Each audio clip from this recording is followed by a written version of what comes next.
Bonjour à toutes et à tous. J'aurais aimé être avec vous ce soir, mais c'est pas possible pour des raisons de santé et parce que, comme vous le savez, je m'occupe beaucoup de ma mère.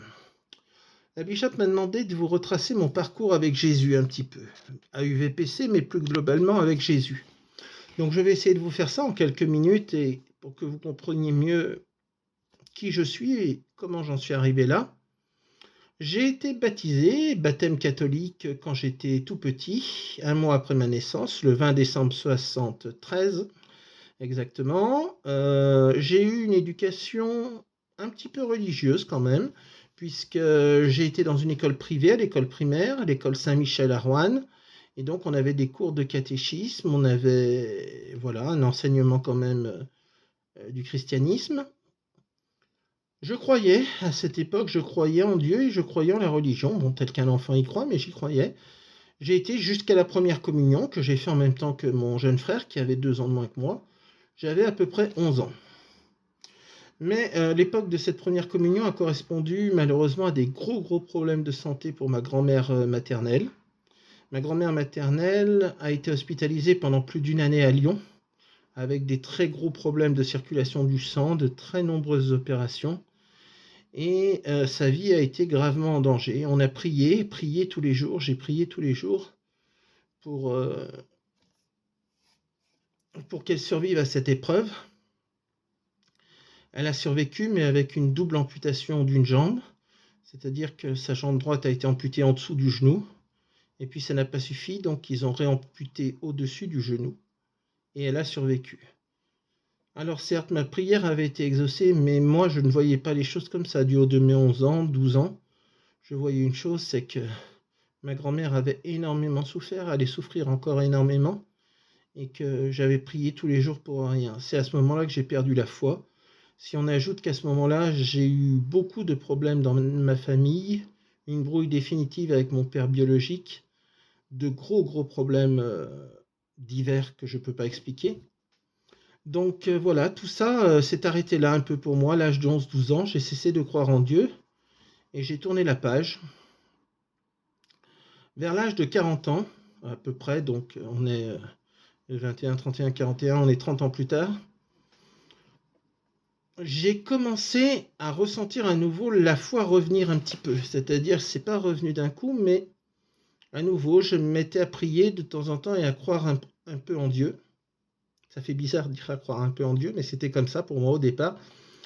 Et puis voilà, je trouvais que le monde était trop dur, qu'il y avait trop de choses négatives et que les valeurs chrétiennes apportaient quand même des choses. Bien que moi, dans ma vie, même sans pratiquer de religion, je faisais toujours en sorte de respecter une certaine droiture, une certaine honnêteté, des valeurs chrétiennes. Alors je ne dis pas que je ne péchais pas, je péchais comme tout le monde, mais je respectais quand même ce que j'appelle une certaine droiture.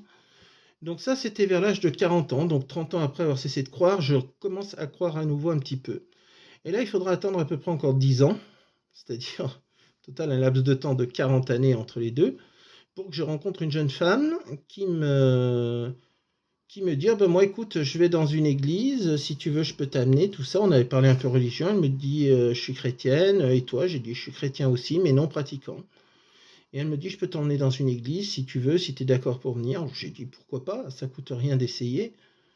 Et là ça a été le choc, je vous cache pas. Je suis arrivé à UVPC pour la première fois, on est en juillet 2023 et je découvre une église de réveil. J'avais jamais vu d'église de réveil, en réalité, encore moins à Roanne. Et le choc de la différence entre les églises catholiques et les églises de réveil, et puis surtout des personnes, des attitudes qui m'ont marqué. C'est-à-dire le pasteur Jitou, qui à ce moment-là, comment dire, je sens sa bienveillance, je sens son implication vis-à-vis de chaque membre, et je sens que nous ne sommes pas que des personnes qui pouvons entrer et sortir de l'église sans être vues.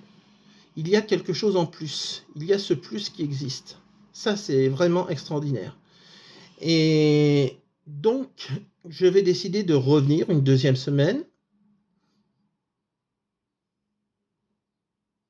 Non, je ne crois pas que c'est tout de suite. Je suis venu une fois, et après, je me suis accordé un temps de réflexion, voilà, de 2 ou 3 semaines. Je me suis dit, réfléchissons. Après, je me suis renseigné un peu sur ce qu'on appelait ces églises chrétiennes. Je n'avais pas vraiment les notions exactes des choses. Et 15 jours ou 3 semaines après la première fois d'être venu, je suis revenu. Et là, je me suis mis à venir régulièrement tous les dimanches, en étant vraiment à nouveau convaincu par la foi. Et alors, des personnes m'ont marqué à UVPC. Évidemment, le pasteur Jitou en premier lieu, mais également sa fille Naomi, adorable et toujours à l'écoute et toujours là. Fabien, qui n'est plus là aujourd'hui à UVPC, mais qui m'a beaucoup marqué à cette époque. Et je me rappelle de Luce aussi, qui était à la tête des chantres et qui faisait un travail impressionnant à l'époque. Voilà, toutes ces personnes m'ont marqué et à partir de là, je me suis investi à UVPC. Rapidement, le pasteur Jitou m'a fait confiance, m'a confié la communication. J'ai essayé de développer le pôle communication comme j'ai pu. Tout ça, je pense que j'ai fait un travail assez bien quand même. Le temps a passé, donc les mois ont passé, et il y a eu mon anniversaire pour mes 50 ans. J'ai été vraiment touché de voir qu'on faisait les anniversaires. Ça, je n'avais pas pensé qu'on faisait les anniversaires dans les églises, et j'étais très surpris et très content. Après, il y a eu Noël. J'ai pu me déguiser en Père Noël pour la première fois de ma vie, moi qui en avais toujours rêvé pour les enfants. Et en plus, ce jour-là, ma mère était là aussi. Elle avait fait la connaissance du pasteur Jitou. Bref, des moments extraordinaires et ma foi qui grandissait. Bon, petit à petit, j'apprenais à connaître les choses, à comprendre les tenants et les aboutissants. Un homme a compté aussi beaucoup. Il est arrivé en route, c'est le pasteur Massassi. D'abord remplaçant du pasteur Jitou quand le pasteur Jitou n'était pas là, puis promu à l'époque pasteur du VPC Roanne, le pasteur Massassi a eu une très très grande importance dans le grandissement de ma foi aussi. Et alors après, comment décrire les choses sans être négatif ni trahir la vérité? Disons que nous avons eu des désaccords dans la direction de UVPC en l'absence de la bishop. Quand elle était absente pendant une très longue durée, voilà, il y a eu des désaccords profonds, des désaccords qui ont fait que plusieurs personnes, dont le pasteur Massassi, Fabien et moi, avons quitté l'église parce qu'on n'était plus d'accord pour certaines raisons.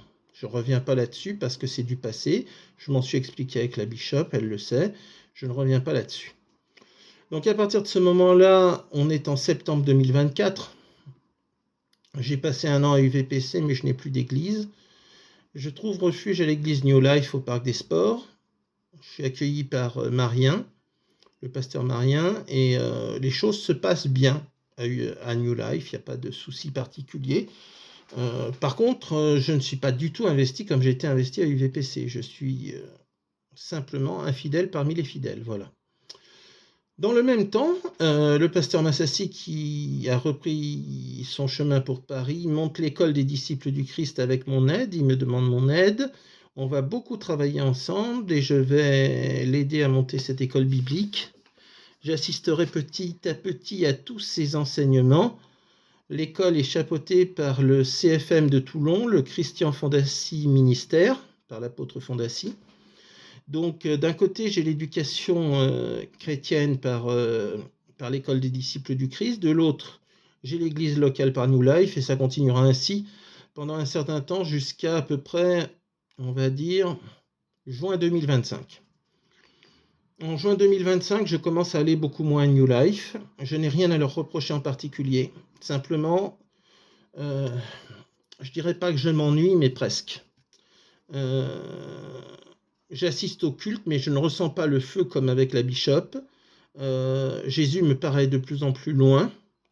Quand je vais de temps en temps en visite à UVPC pour assister à un culte, je me rends compte que UVPC me manque vraiment et que le feu de la bishop est quelque chose de très difficile à remplacer. Il n'y a que 2 personnes que j'ai vues prêcher de cette façon dans ma vie.